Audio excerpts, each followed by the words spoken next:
Donc moi, effectivement, je suis ergothérapeute depuis 16 ans.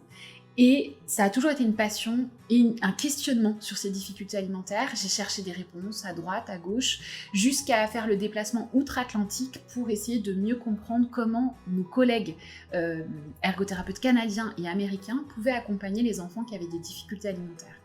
Je me suis rendu compte que c'était bien plus que du sensoriel, bien plus que du moteur, mais c'était toute une attitude, tout un environnement sur lequel il fallait vous accompagner afin de rétablir un petit peu des repas sereins. Donc voilà, je suis très très contente de pouvoir la mettre en place, très très contente de pouvoir rentrer un petit peu chez vous. J'espère de pouvoir vous apporter un peu de sérénité, un peu d'outils, et puis surtout de papoter en direct avec vous, parce que c'est ça la richesse aussi de cette formation, c'est de pouvoir échanger à un moment donné, que vous me posiez toutes vos questions et que je puisse y répondre comme si on était ensemble. Cette masterclass ne va pas révolutionner votre quotidien, comme tu disais Sarah, dans le sens où l'enfant va se mettre à manger. Personnellement, j'ai mis 1 an à faire manger des fraises à ma fille, mais aujourd'hui, elle en mange avec grand plaisir.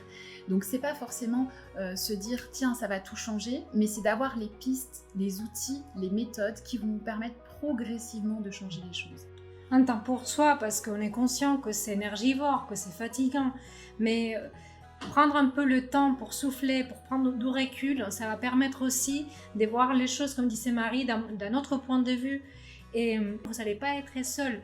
Et je pense que c'est quand on est ensemble, quand on échange, quand on partage, qu'on devient plus fort, quand on se sent moins seul.